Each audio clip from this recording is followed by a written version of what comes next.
Hi hello good morning. ಇವತ್ತು ಬೆಳಿಗ್ಗೆ ಎದ್ದು ಪಪ್ಪಾಯ ಎಲ್ಲ ಕಟ್ ಮಾಡಿ ಎಲ್ಲರೂ ಪಪ್ಪಾಯನ ತಿಂದು ಬ್ರೇಕ್ಫಾಸ್ಟ್ಗೆ ಶಾವಿಗೆ ಉಪ್ಪಿಟ್ಟನ್ನ ಮಾಡ್ಕೊಂಡಿದ್ದು. ಸೊ ಶಾವಿಗೆ ಉಪ್ಪಿಟ್ಟು ಎಲ್ಲ ತಿನ್ಕೊಂಡು ರೆಡಿಯಾಗಿ ಎಲ್ಲಿ ಹೊರಟಿದೀವಿ ಅಂದ್ರೆ ನನ್ನ ಲಾಸ್ಟ್ ವಿಡಿಯೋ ನೋಡಿದವ್ರಿಗೆ ಗೊತ್ತಿರುತ್ತೆ.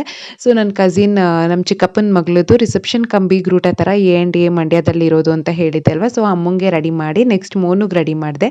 ಲಾಸ್ಟ್ ಅಲ್ಲಿ ನಾನು ರೆಡಿ ಆದೆ. ಸೊ ನಾನು ಈ ರೀತಿ ರೆಡಿ ಆಗಿದ್ದೀನಿ. ಸೊ ಮದ್ವೆನಲ್ಲಿ ಹೇರ್ ಸ್ಟೈಲ್ ಯಾವ ರೀತಿ ಮಾಡ್ಕೊಂಡಿದ್ದೆ ಅಂದ್ರೆ ಬನ್ ಹಾಕಿ ಫ್ಲವರ್ ಎಲ್ಲ ಹಾಕೊಂಡಿದ್ದೆ. ಇವಾಗ ಸ್ಟ್ರೈಟ್ನಿಂಗ್ ಎಲ್ಲ ಮಾಡಿ ಫ್ರೀ ಹೇರ್ ಬಿಡೋಣ ಅಂತ ಅನ್ಕೊಂಡೆ. ಸಿಕ್ಕಾಬಟ್ಟೆ ಗಾಳಿ ಇತ್ತು ಮತ್ತೆ ನಂದು ಲಾಂಗ್ ಹೇರ್ಸ್ ಇರೋದ್ರಿಂದ ಮೇಂಟೈನ್ ಮಾಡೋದು ಕಷ್ಟ ಅಂತ ಹೇಳ್ಬಿಟ್ಟು just front hair style simple ಆಗಿ ಮಾಡ್ಕೊಳ್ಳೋಣ ಅಂತ ಅನ್ಕೊಂಡೆ. ಬಟ್ ನಾನ್ ಅನ್ಕೊಂಡಿದ್ ರೀತಿನೇ ಬೇರೆ, ಬಂದಿದ್ದೆ ಬೇರೆ. ಬಟ್ ಇರ್ಲಿ, ಇದು ಒಂದ್ ರೀತಿ ಚೆನ್ನಾಗೇ ಇದೆ ಅಂತ ಹೇಳ್ಬಿಟ್ಟು ಜಸ್ಟ್ ಸ್ವಲ್ಪ ಸಿಂಪಲ್ ಆಗಿ ಫ್ರಂಟ್ ಹೇರ್ ಸ್ಟೈಲ್ ಮಾಡಿ ಹಿಂದೆ ಒಂದು ಬ್ರೋಚ್ ಬರುತ್ತಲ್ಲ ಆ ರೀತಿ ಹಾಕೊಂಡೆ. ರಿಸೆಪ್ಷನ್ಗೆ ಹಾಕ್ತಾರಲ್ಲ ಯೂಶಲಿ, ಅದ್ ನನ್ನ ಹತ್ರ ಫಸ್ಟೇ ಪರ್ಚೇಸ್ ಮಾಡಿ ಒಂದೇ ಸರಿ ಹಾಕಿಟ್ಟಿದ್ದೆ, ಅದನ್ನೇ ಹಾಕೊಂಡೆ. ಚೆನ್ನಾಗಿ ಕಾಣಿಸುತ್ತೆ ರಿಸೆಪ್ಷನ್ ಲುಕ್ ಅಂತ ಹೇಳಿ. ಮತ್ತೆ ನಾನ್ ವೇರ್ ಮಾಡಿರೋ sari KSIC Mysuru silk sari. Rings ಒಂದು ಚೇಂಜ್ ಮಾಡ್ಬೇಕಿತ್ತು, ಚಾಂದ್ಬಲ್ಲಿ ಇಯರಿಂಗ್ಸ್ ಹಾಕ್ಬೇಕಿತ್ತು, ಬಟ್ ಜುಮ್ಕಾನೆ ಹಾಕೊಂಡೆ. ಏನೋ ಒಂಥರ ಮೆಸಪ್ ಆಗಿ. ಅಮ್ಮ ವೇರ್ ಮಾಡಿರೋ ಸ್ಯಾರಿ ಕೂಡ ಮೈಸೂರು ಸಿಲ್ಕ್ ಸ್ಯಾರಿನೇ, ತುಂಬಾನೇ ಚೆನ್ನಾಗಿ ಕಾಣಿಸ್ತಿತ್ತು. ಮತ್ತೆ ನನ್ನ ಮಗಳು ವೇರ್ ಮಾಡಿರೋದು ಅವ್ರ ಅಪ್ಪಂದು ಒಂಥರ ಮ್ಯಾಚಿಂಗ್ ತರ ಬ್ಲಾಕ್ ಅಂಡ್ ಬ್ಲಾಕ್ ತರ ಅವ್ರಿಬ್ರದ್ದು ಮ್ಯಾಚ್ ಆಗ್ತಾ ಇತ್ತು. ಮತ್ತೆ ಮೋನಿಗೆ ಫಸ್ಟ್ ಟೈಮ್ ಈ ಡ್ರೆಸ್ ನ ವೇರ್ ಮಾಡಿರೋದು. ಬಿಫೋರ್ ಏನಂತ ಅಂದ್ರೆ ಡ್ರೆಸ್ ನ ವೇರ್ ಮಾಡಿ ಪಾರ್ಕ್ ಅಲ್ಲಿ ಹೋಗಿ ಫೋಟೋ ಶೂಟ್ ತರ ಮಾಡ್ಕೊಂಡು ನಾನೇನೆ ಅಪ್ಲೋಡ್ ಮಾಡಿದ್ದೆ.